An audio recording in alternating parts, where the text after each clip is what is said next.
Ching Kanto, your Wasteland reviewer, and welcome to the Wasteland Retrospective here on the SPDM Crew Podcasting Network. And this is my weekly show where my guests and I each pick a film related in some shape or form. And hopefully by the end of this episode, you'll have two movies to go check out and add to your watch list. But let's get weird.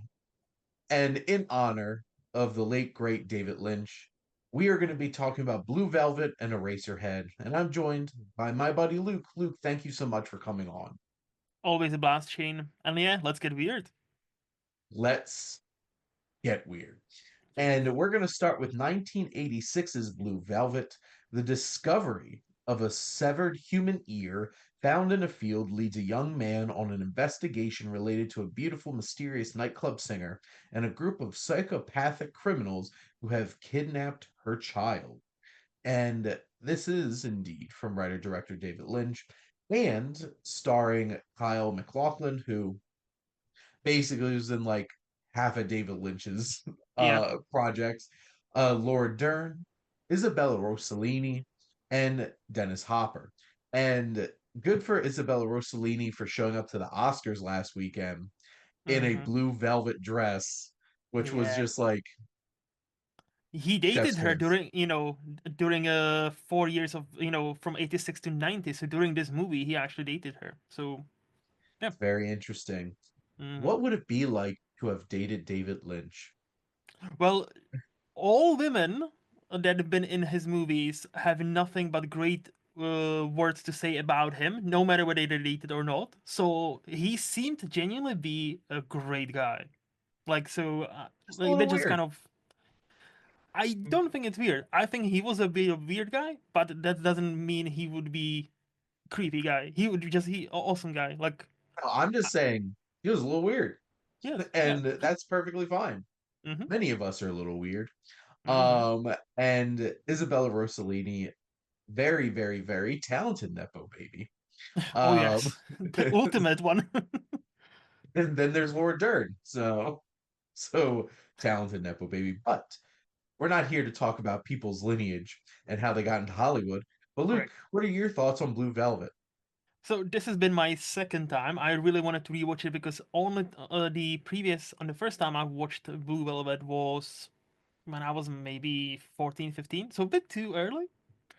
And I really liked it, but I was like, what? And now, so I wanted to sort my, thoughts about this movie. And on a second viewing, I'm almost in like fully loved it. Like there's something that's stopping me. I don't know exactly what, but I really enjoyed my time with it. I think this pairing to me makes a really big sense in my head because to me, Eraserhead, we're gonna get there. But to me, that's a story about very young people becoming parents and all that goes with it. And this is a story about very young people becoming adults without being parents. And yeah, Mhm. so I think that's I think that's the beauty of David Lynch's movies. If you strip all the mysticism, all the illusions, all the dreamlike sequences down, they always have a straightforward story, but it's told in such a fascinating Lynch-like perspective. It's been often imitated but never replicated, and he can make this. He could make this happen. Rest in peace. What about you? What did you think? This is my third or fourth time watching this, and hmm interesting enough, I just watched this in November. Oh, So nice. this was a quick turnaround rewatch for me. Because I own this on Criterion, so I happened to land on it randomly selecting a movie a couple months ago. And this film, I love the haunting like underbelly of suburbia hmm and how this really focuses on that like 50s style. Everything was perfect back Yes. in the 1950s. And like, sure, there's plenty of movies that tackle this, whether it's like a Truman Show or Pleasantville or um Don't Worry, Darling, or anything like that. But none of them are like this. One is And like not like the others, by the way. One of those movies is not quality like the wise, others. one of these is not like the others for sure. like, and this one's not like the others because it's Lynch and it has Yeah. a very unique way. Because like Hmm. it is like a dream Yeah. anytime, like actually all of it feels like a dream. It feels like this wide eye, like perfect dreamlike experience walking around in this bright colored suburb that's Hmm. only like you're ripped out of it the second you see a human ear just chilling there and you're just like, Yep. what? And exactly, and that's Jeffrey's reaction exactly because he's in this perfect utopian kind of it looks like a painting that's supposed to Yeah. capture that era, and then he's pulled into this very dark story, and his journey being pulled between Sandy and Dorothy because Sandy is like Laura Dern does such a great job of like having that vibe of she's the girl next door, and Yes. then there's just something so dark, seductive, and vulnerable about Isabella Rossellini. She's so amazing in this, for Should have been sure. And nominated. Should have been nominated for the Oscar. I'm just gonna say. she definitely would have deserved that. And then Yes. Dennis Hopper is completely unhinged, Oh shit. and he represents every dark, pushed down urge of humanity. Hmm. And he's just like a live wire of perversion and violence and anger and just the way that he's intimidating. It's so funny because he's not like an intimidating stature. Because like Hmm. Dennis Hopper wasn't like a very big guy, but like there's so many movies where like you're legitimately afraid of him.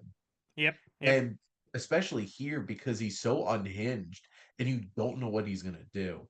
And when we get into like those dark like the apartment and going on all those journeys is like it's also like a dream, except it's like a nightmare. Hmm. And that's so fascinating with what Lynch does with the film for sure. No, 100%. Like, so to touch on what you said, so Laura Dern is the prototype of, hey, this is your first girlfriend. This is your high Mhm. school crush. You might even date her. You might even date her for a couple of years, but probably you're not gonna marry her. But maybe, like 1950s, that's what happened, right? You Well, in meet the a end, girl, 1950s, you dated, you got and married, and then you died together, and you were together for like yes. 60 years. So, Well, first of all, I think we skipped a step where you got pregnant and then you get married because so nobody can know, but nobody can know you had sex before marriage, Shane. Like, how dare you? How dare you do that, right? shotgun wedding. Yeah, yep, yep.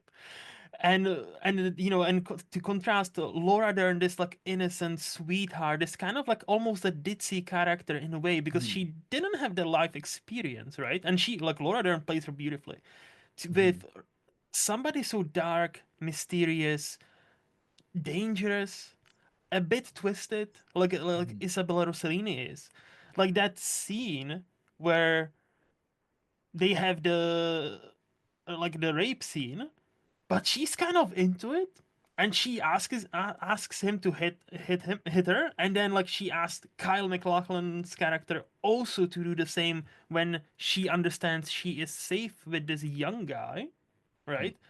I This is what I like about David Lynch. Like he understands that people are not black or white. He understands there's a lot of shades. Some would say there's 50 shades of certain color in any of us, and he understood This was sexier and also more messed up than 50 Shades of Grey, for the record. yes, but no Dakota Johnson. So and also like talk about James. What's his name? Jamie Dorman. Mamma mia. But no, yeah, and I appreciated on my rewatch. I was like, wait, but she, in to an extent, like Isabella Rossellini, she's enjoying where she is, kind of in a twisted way, and Yeah. I don't understand why.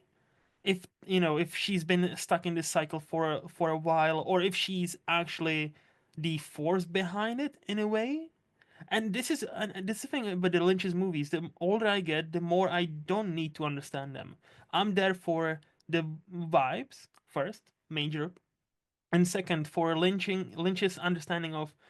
hey, this person, it might seem like, quite clear cut on the surface, but if you dig, deep, they're quite complex. Same with this person. And Kyle MacLachlan, like that's why I feel like this story is really about becoming like from a teenager to like young adult to full adult, because he goes on a journey. Like he should just let it go, right? He should, he finds the ear, he, hands it over to the police. He should just let it go. But that's the one thing that disturbed his perfect world. Like this Mm. clean neighborhood where everybody, everything is clean and everybody's white. This utopia, right? And he cannot let it go because something disturbed him, and that leads him to this path of where he, like, they will never be the same after. I don't think. Well, and I think it's interesting because the ear is like the lighting fixture Mm-hmm. in the Truman Show. This second that that tear in this utopia happens, you can't just like staple it shut. Correct. And this whole entire film is about Jeffrey chasing what's really underneath and what's really around him. And it's a like this is so very true about modern perceptions of society. And like I'm going to speak specifically to the United States, where it's like the suburban fear of the urban. Mm-hmm. And I know this very much because I have family members that get freaked out anytime I tell them I go into like Philadelphia or something like that, Mm-hmm. because like I'm gonna get murdered, I'm gonna get stabbed, but then they completely ignore the seedy underbelly of their own existence, because nothing bad can happen in your quiet, quaint little neighborhood, Mm-hmm. despite the fact that all those goddamn kids are on drugs. And there's a very specific town, which was a neighboring town of mine growing up, where it's like they're the best town. They have they're the nicest town in the area, except all their kids were hooked on drugs and all that stuff, but we don't talk about it. No, no, no. And that's what this film channels Mm-hmm. very much.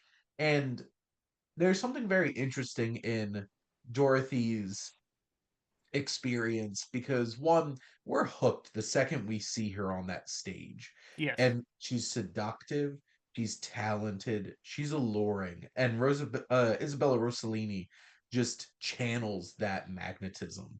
And Mm-hmm. then we do have that scene where she asks Jeffrey to hit her. He doesn't want to hit her, Yep. and then he does it in a bit of losing himself. Mm-hmm. And the look on her face, the look of like shock, pain, and then being turned on And all at the excitement. same time. Yep. Yeah, and like a little bit of blood on her teeth as her mouth is open, smiling. And it's Mm-hmm. just like that's this movie in a nutshell. Is that this film keeps kind of like pushing you into seeing all of these things that are so taboo and Mm-hmm. so not normal. I'm doing air Yeah. quotes for you all listening. But it's that kind of Lynch pushes you into that space and makes you realize it's like, did Frank target Dorothy because she had these kinds of urges?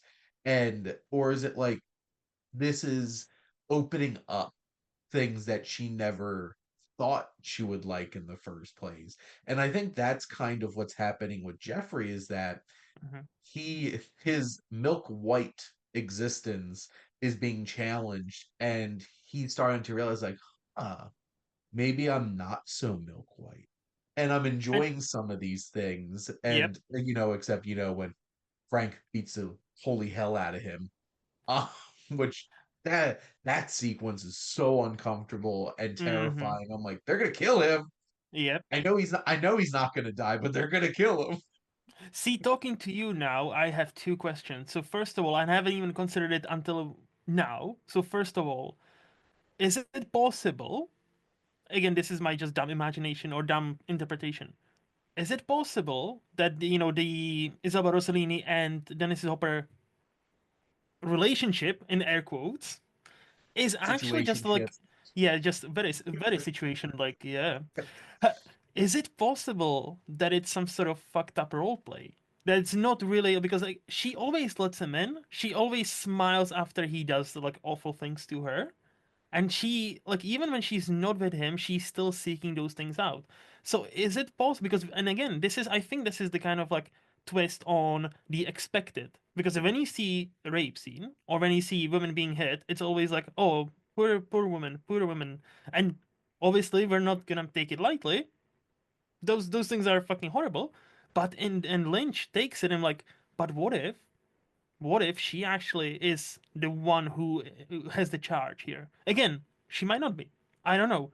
But I'm thinking like, what if it is some sort of twisted role play, like where the moment she opens the door, every time she, Dennis Hopper comes to her apartment, they both understand the game is on, right?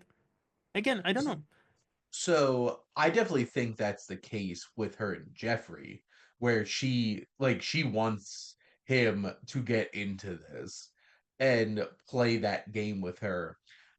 I don't know if it's a game or I don't know if game's the right word.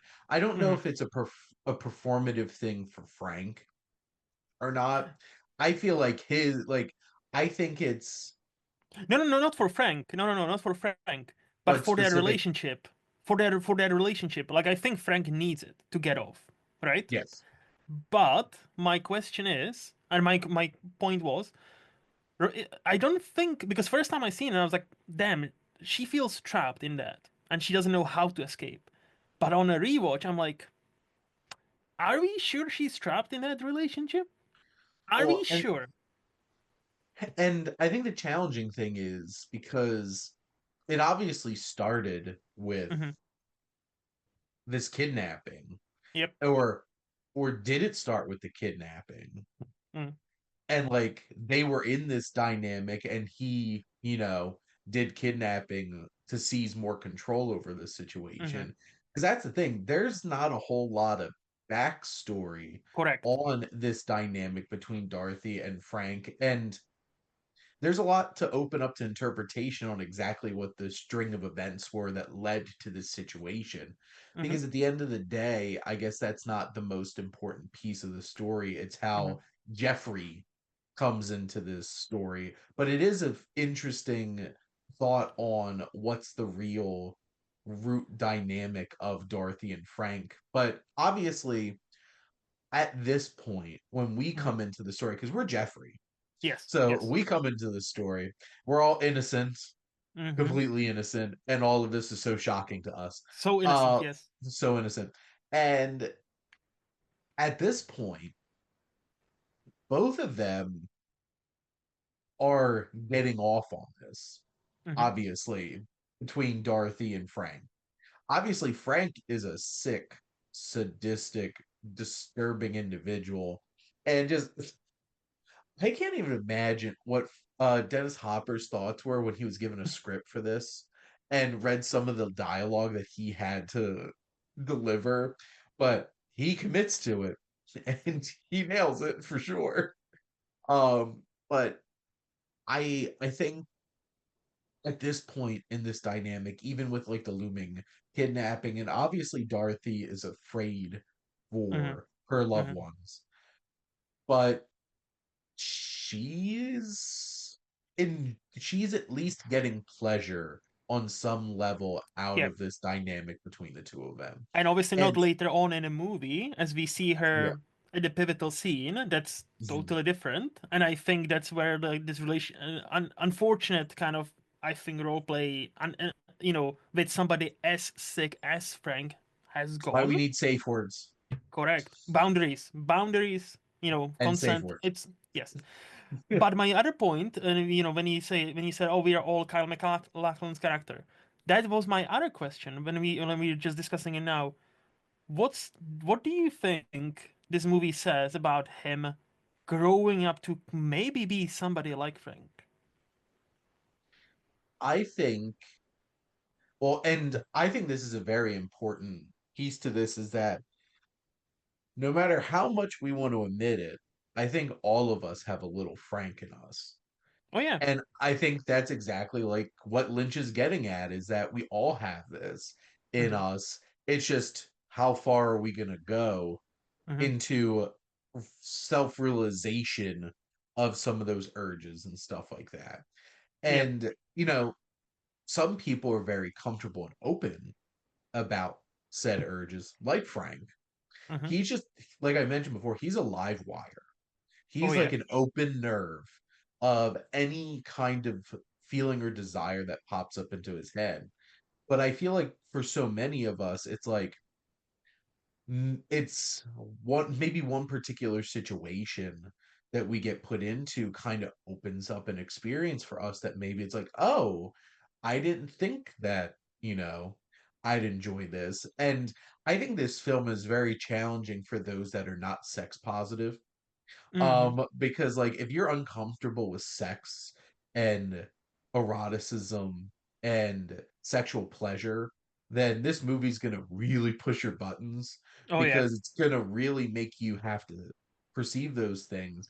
But somebody who's more in touch with their sexual desires and what, makes them happy and gives them pleasure, it's something that like maybe it is like one experience away from realizing something about yourself. And I think for Jeffrey, I think it is scary for him because he does hit Dorothy. And then he, at the end of, well, spoiler alert for a movie that's what, 40 years old, Yep. which, yeah, next year is going to be 40 years old. Like, kills Frank.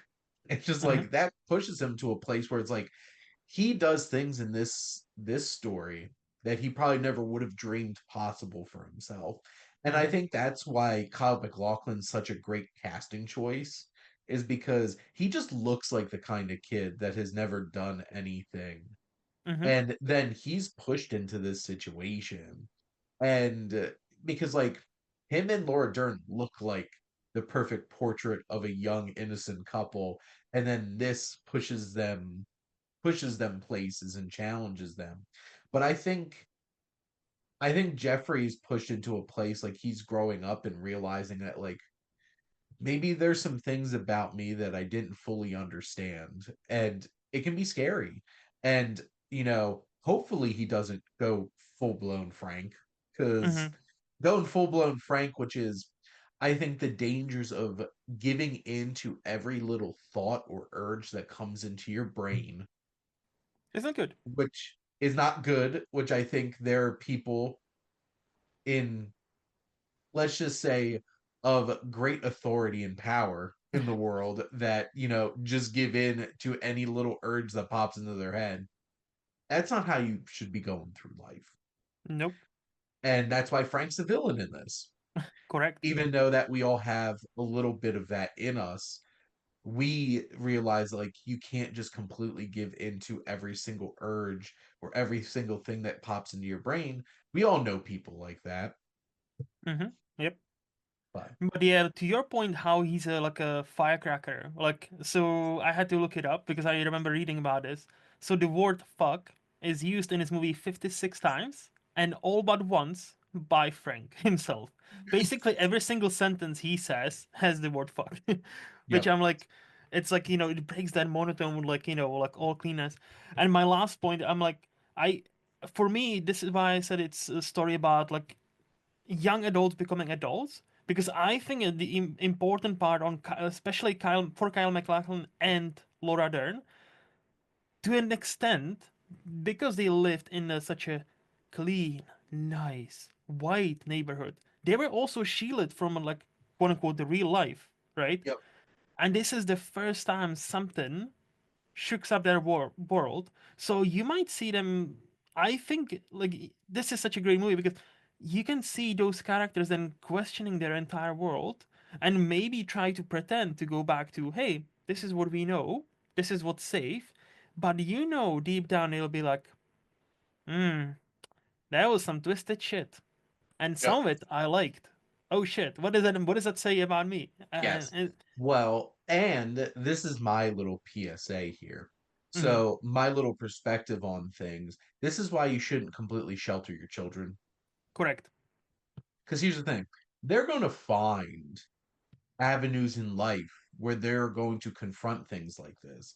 And if you leave them on an island to process those things on their own when they have no bearings or no potential experience or guidance in those situations, that's where things go sour. Especially in the age of smartphones, where you are literally a few clicks away from seeing the most horrific shit you would have Yes. seen. And like, Well, like, we're not even talking about porn. Like I like, yeah, so this took him finding a severed ear to crack open his world. You can correct. just hop on your phone for like 2 seconds and completely change your whole entire outlook and shatter the innocence that surrounds your life. So those are important things to think about. And I think that's why this film's so powerful is because Jeffrey never like from what we can tell, Jeffrey never had any buffer here. Yep. He just dove headlong into this. One thing that I wanted to bring up too was the group of Frank's goons Hmm. and everybody, like Brad Dourif popping up there, Dean Stockwell specifically. I think the use of Roy Orbison is so perfect because his music has a tinge of dreamlike feel to it, and it just felt so perfect. Like Dean Stockwell, like singing Hmm. along in that scene. Like there's so many iconic points in this film, and that's Yep. definitely one of them. And then just how music's utilized in this, I loved. Whether it's him singing, like lip syncing to that song, or Oh, you mhm. know, Isabella Rossellini singing Blue Velvet, Blue. Yep. and it's just that it's a haunting kind of atmosphere that's able to be created through that. And Lynch, like few directors, knew how to 100% commit to exactly what he was trying to do. And Exactly. nobody can argue that he was not an auteur in terms of what he was doing as a director. So, Exactly. And he loved Roy Orbison because, famously, his song Crying, aka Gerando, is used in Mulholland Drive in a pivotal scene of that movie. And it's so uh hauntingly beautiful. absolutely. So, Luke, are you ready to turn back things about 10 years and go to where it all began with Eraserhead? Yes. So this film, what is this film? Eraserhead, Henry Spencer tries to survive his industrial environment, his angry girlfriend, and the unbearable screams of his newborn mutant child. This obviously is from writer-director David Lynch, starring Jack Nance as Henry. I just have one quick aside. I want to see an alternate world where David Lynch cast himself Oh, in yeah. this because I think that would have been so interesting. But you do have that iconic shot of Nance with like his hair straight up in the air and just being like, "This, what am I doing?" That I think the poster of this movie really captures the vibes 100%. perfectly. But Luke, what are your thoughts on Eraserhead? So this is my second time. And the first time was actually last year, so this was a very recent watch for me. And for one reason or another, I absolutely loved it the first time I watched it, and the second time just this morning, like 2 hours before we jumped on this call. Yeah, like I I have my theory what the movie is about, but again, I don't really need to know. The one thing I really admire about this movie, it's his feature debut, the Lynch's Yes. feature debut, right? So he's made some shorts before, but yeah, this is the big one. It feels so sure of himself, and this feels so Lynch like. Obviously not at the, if you've seen it at that time you wouldn't know what that means, but now we can judge it because we he had 5 decades of movies, Mhm. and it feels so Lynch like from the get-go. he if you told me this was his fifth movie as a director, I would believe you. It feels so sure of himself in the best way possible. It doesn't feel cocky, but it feels like he knows from the moment he started. He is like, yeah, I know who I am. I'm a I'm a weird little dude, and with a funny haircut, and I'm here to terrify you. So enjoy this, and I respect that. What about you? I think there are a few directors that come out with their first film that have had such a lasting impact over Mm-hmm. the course of their career that come with that first film feeling so fully realized. Yep. Because like it's interesting watching the first feature or shorts of a director and realizing like you can feel it, you can see these little things. Like I Mm-hmm. remember because I do my Welcome to the Wasteland show. I remember watching Captain Voyeur, the Mm-hmm. student film from John Carpenter, where the Mm. whole entire thing is shot in POV. Yeah. And you're like, he loves POV. Mm-hmm. This came from the beginning. Like that whole beginning opening scene of Halloween, this is John Carpenter. Mm-hmm. Here, this is David Lynch. Oh And yeah. there's no mistaking about it. And this is my third time watching this because I Mm-hmm. watched this in film club for the first time in college and left that movie hating it and being like, what the hell was this? Yeah. Um, 19-year-old Shane was not prepared for Eraserhead. And then I rewatched it a couple of years ago with my Netflix DVD service that I had. Nice. Nice. Um, and I still was just like, no. Fair. And this is my first time watching this post having watched Mulholland Drive like 5 times. And now having a deep appreciation for that movie. I appreciate this movie. Mm-hmm. I I don't know if I fully connect on an emotional level with it, but Mm-hmm. like I understand what he's trying to do here Mm-hmm. and I'm fully aware of just the artistic expression of it all. Because like yeah, this is about like at the end of the day, this film is a fear of I'm a dad. I'm not ready for this. What the hell am I supposed to do? And I've heard many people connect with this movie a lot more after they have kids, which I Yep. can only imagine like that opens up a whole new world Same. of understanding it. Like I understand it. This is one of those kinds of films that I feel like makes me dislike rating movies even more than I already do. Because, like, to be frank, I only put like star ratings on Letterboxd because it's Letterboxd.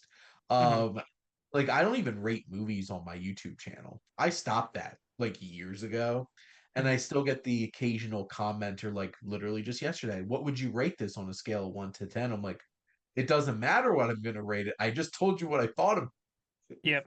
but like that's easier for people to have like a pull away number. I would not feel comfortable rating this movie. All I know is this is a singularity that was 100% conceived and delivered upon by David Lynch. Exactly what he wanted to do, he did it. Yep. And Yep.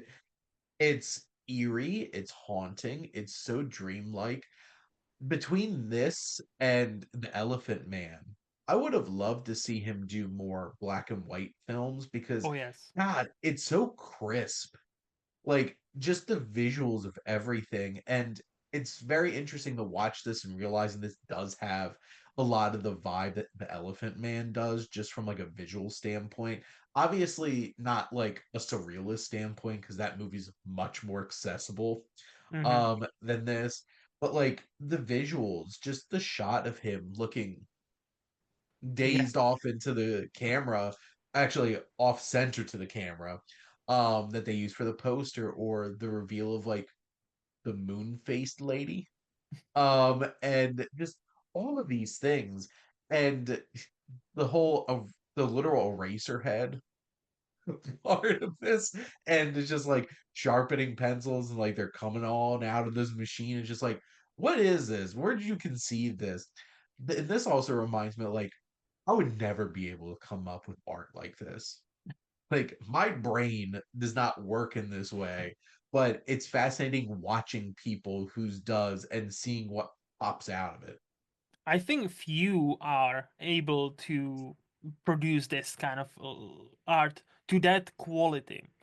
There are many Yes. people who mistake making weird art for, oh, I'm artsy. Oh, you just don't understand it. And then there are people like David Lynch who he can throw at you a movie where a credit "Lady in the Radiator" actually makes sense, which is one of my favorite credits of all time. And despite throwing some bizarre, dreamlike, horrifying things your way, you kind of understand there is a deeper point about it. You might not like Yes. it. You might not, as you said, you might not resonate with it. That's totally fine. Like art is for art is totally objective. You know, as much as we like to pretend it is not, it is. So like it all like Lynch, I've grown to really appreciate him, and this movie again, just the way he showed himself, like when you mentioned like the black and white, I was gonna mention the what he does with shadows, what he does Hmm. with lighting. Like Yep. this is a dark movie, like literally a dark movie. Sometimes it's Yep. like, what's happening? And then you just see the face just come forward, like the pretty neighbor across the hall, right? And you just see that like from that, and like kind of like Halloween, like when you see the Mike Meyer mask, from the Yeah. shadows, right? Hmm. And those are the moments like that will This be with came out you. a year before that, Correct. See, yep. which is interesting. And to me, it's so insane that this is a again famously, by the way, famously, this is a story to his death. David Lynch, refused to give any explanation about. You can find bits and pieces of Notice. what he thought of, like Mulholland Drive is about, about Blue Velvet and all that, all these movies. But famously, he ever since it premiered, he was like, I'm not gonna tell you what it is about because I know what I made. I want you to judge it for yourself. And the parenting thing and how there's the sex life is hard after you become parents, and then how you might want to kill your child because it just screams and you want to help it but you don't know what's happening with it, and you go into depression.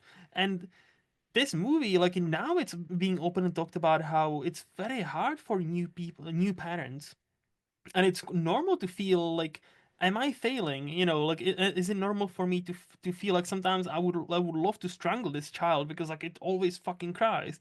But you don't do it, obviously. You don't do it. Yep. Some people do, and they go to jail. Straight to jail. Well, and I think to that point specifically, this movie probably rubbed people the wrong way a lot 100%. because yet again, Mm-hmm. it keeps tapping into Yep. something that we don't want to admit about ourselves. Like babies' cries are evolutionarily made to annoy you Yes. and get under your skin because it makes you want to do something to get it And to help stop it. screaming. Yeah, to Yeah. help it. And it's that kind of idea where it's just like, especially like these are young people that probably were ready for this. And I have a feeling they're like teen or like 18 to like 22. Like they look much yeah, older, but I think they're supposed to be like just that, like yes, teen to like pre young adult age. Very, yes, Jack Nance was that was a hard young man right there. yes. Um, but like that's exactly the point. Like they weren't ready for this. Mm-hmm. And Mm-hmm. what this does completely changes your outlook on life. And like I saw, like my brother changed a lot when he became a dad. Mm-hmm. Not as much, but like Yeah. you see some changes. Um, your priorities change. You're not quite sure where your bearings are anymore Mm-hmm. because you have to discover that. And the choice to make this child this like whatever the hell that it is. And I can if you can translate and put closed captioning for all the screams of this child, it's probably just saying kill me. And it's horrifying. And like that's the thing, this movie's a body horror film. Mm-hmm. Like it's body horror, it's dark comedy, it's like all kinds of strange concoctions. And that's the thing because you watch this film and you don't know what it is because it Mm-hmm. feels so unknowable and so mysterious to you that you have to take a step back and really think, oh, I guess this is a dark comedy. Oh, I guess this is a body horror film. It just feels like a Razorhead. Yep. And I think when a film can feel so idiosyncratic in that way, where you're just like, what's the point even putting labels on this? Hmm. Because like why do we put labels on films? Like, oh, do you like body horror films? Well, you might like Eraserhead. But here's the thing. Would you? Do you Yeah. like this isn't like, and this is crazy because Cronenberg's strange too, but like at least Cronenberg, you go in and you have an understanding like Yep. this is just going to be weird and unnerving and stuff like that. Like, what is this movie? And I think that's the biggest compliment you can do to David Lynch is that he made something completely unique. And Hmm. there's no other films like Yep. Eraserhead. And very few directors would even feel one, have the artistic expression to make something like this. Two, would have the bravery to go out on a limb and make something like this. And then three, find the money to make something like this because like a studio would not give money to make a Racerhead. They wouldn't know what they this is an unmarketable Yes. movie because what the hell is Correct. it? And marketing teams don't like that. They would put a label on it. Hmm. This would be one of those films like I don't know what the trailer was like for Eraserhead if there was specifically one, but like what would it sell? Like what would it do? Do But you no, like I creepy babies? We have one for you. they never show the baby and they just hear it crying and you're like, "Oh, it's just like a new dad kind of movie." And then you see the movie, what's And this? then the last shot is just the baby. Eraserhead. And you're like, what? Well, and you have the moments like the chicken, or well, it's not Mm. a chicken, right? Like the little bird, and just like and just spewing. I have a very serious question about that chicken and Yeah, the scene. Did that chicken just squirt all over that plate? Like I was like, yes, yes, it did. sex It's- positivity. and it's just like, and it kept going. Oh, It so kept did my mom. it it kept coming. So did the mom. And the dad is just oblivious to everything. The dad is just Well, sitting there, happy. I feel like I think this movie's a litmus test for your sense of humor Yep. because like there's certain movies like Beau is Afraid where you're like, I remember sitting in that theater and I was sitting there the whole time thinking like this is hilarious, and I could Hmm. just imagine Ari Aster sitting off on the side laughing the whole entire time, and like Nosferatu is like oddly funny, and I can Yeah. imagine Robert Eggers sitting off to the side just giggling to himself because how funny he thinks it is, and like I know there are people that are just Well, that's not funny. like what this is supposed to be like how's this supposed to be funny. I'm like, you don't get it. It was like I think the best example was when I went to see Napoleon with my Oh, wife and my brother, and we were the only three people laughing in the theater, and I'm like, was it at the sex dude, scene? it was like throughout the whole entire movie because like that movie's legitimately hilarious, and I don't think people were that necessarily. Like this film is funny Mm-hmm. in Mm-hmm. a really weird, twisted way. And like, this is the thing. I would never recommend Lynch to somebody Mm-hmm. unless they are very adventurous in their movie watching and are true cinephiles and want to expand their horizons. Because how would you recommend this to people? It's a nice family movie about a baby. Just watch It's it. it's a family. It's about family. It's about parenthood. This is not Parenthood by Ron Howard, the most accessible Mm-hmm. of Parenthood movies. No, this is Eraserhead from David Lynch, and you'll be perplexed, to say the least, throughout the whole entire movie. You know what I thought of? Funny enough, and like and I know you've seen this movie, so I think you will see this point where I'm coming from. Eraserhead and the Lost Daughter have a lot of things in common. Well, you know what's fascinating? Yes, true, 100%. When I just recorded, like this isn't going to come out until May. I Of recorded the course. Wasteland watch list for the Strange Invaders, and it's this animated short from the early 2000s Hmm. about an alien baby landing in a house of a childless home. Mm. And it's basically a whole dream of this guy who's processing the fact that his wife is pregnant. Hmm. And I'm like, I had just recorded that. I rewatched this the morning before I had that recording, and it was so fresh in my brain. I'm like, these have the same themes. Yep. And what's funny is that short film is styled in the same way of like Ren and Stimpy and Hmm. like we that weird like 90s early 2000s type of animation from like Nickelodeon stuff. So it's weird in its own way, but it's not Eraserhead weird. I feel like there's a spectrum Yes. of parenthood to Eraserhead. Eraserhead Yeah. about parenthood, and Eraserhead's like so far off in its own place that it's almost impossible to reach on the spectrum. But like Correct. Lynch did it, and that's the thing. Like, will I watch this again? Yeah, honestly, because like this is an hour and 29 minutes, and Hmm. just an unbelievable cinematic experience. Just like taking in it. Like, did I on some level I did not feel emotionally connected to these characters because I feel like there's still a measure of distance that I haven't been able to close yet on this movie. Okay. But I understand what it's saying, Hmm. and I think it's saying it really well in the strangest way possible.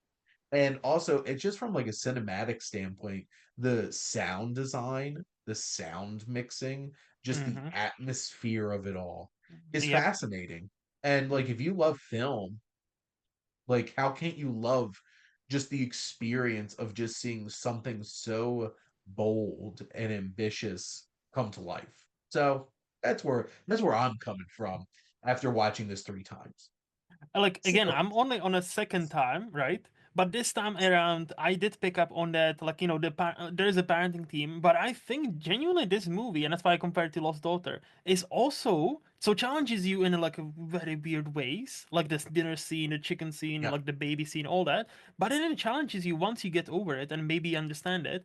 Then it challenges you in a way many people, like with that movie, Lost Daughter, are not wanting to have that conversation. How some people not just are not ready to be parents, they are not fit to be parents. Like notably in this movie, the mom just kind of like, all right, I'm out. yeah, Like she's there for like what it feels like 2 days, and then like, no, I didn't sign up for this. I'm out. And some people are not even ready, not fit to be parents.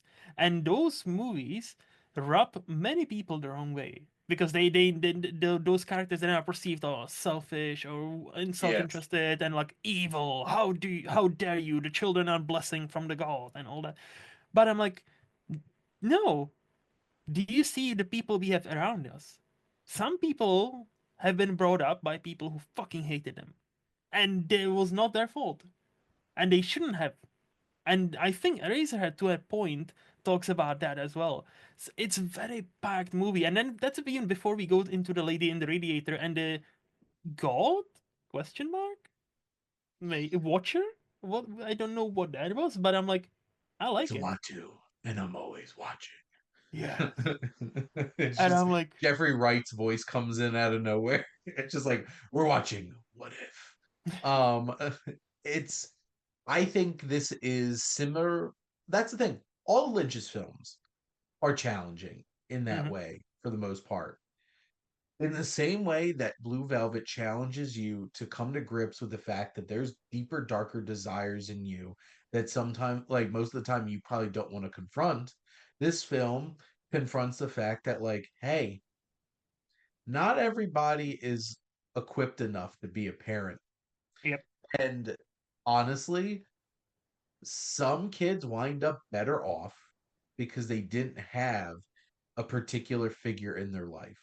yep, yep, Because we've seen what could happen if said figures did have an influence in somebody's life, and it's not always a good thing. Mm-hmm. Yep. Sometimes it can be quite a bad thing. Mm-hmm. And I'm not going to openly talk about from my experience, but like I have a complex family dynamic Same. and, you know, how that all came to be. But yeah, I hope you all appreciated when I said we were going to get weird, but did it? You think we were going to get deep? And Mm. that's exactly what happened. Here, we This talked is some. why you tune into this show to get weird and also deep. So hey, you're welcome. You're welcome. But Luke, thank you as always for coming on and talking movies with me. Always a blast, Shane. Always a blast. And next week, Jeff is going to join me to talk about High Fidelity and School of Rock. So, some Jack Black and music. Nice. Um, and next month, Luke and I are going to be talking about Barking Dogs Never Bite, and the host. It's time for some Bong Joon Ho Yes. in honor of Mickey 17. Mm-hmm. But thank you all for listening. What are your favorite Lynch films? Make sure to like, comment, and share so we can talk about it. Make sure to follow or subscribe wherever you listen to your podcast. We're always looking for new members of the crew. So if you have a podcast idea, make sure to reach out and we can see about helping you bring that to life.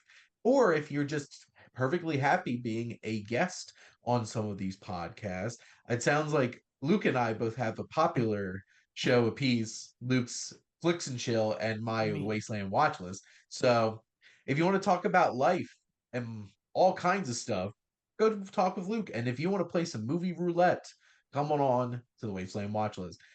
If you like our logo, check out High Flyer Creative for all your digital marketing needs. But most importantly, thank you as always for tuning in and supporting the Wasteland Retrospective here on the SPM Crew Podcasting Network.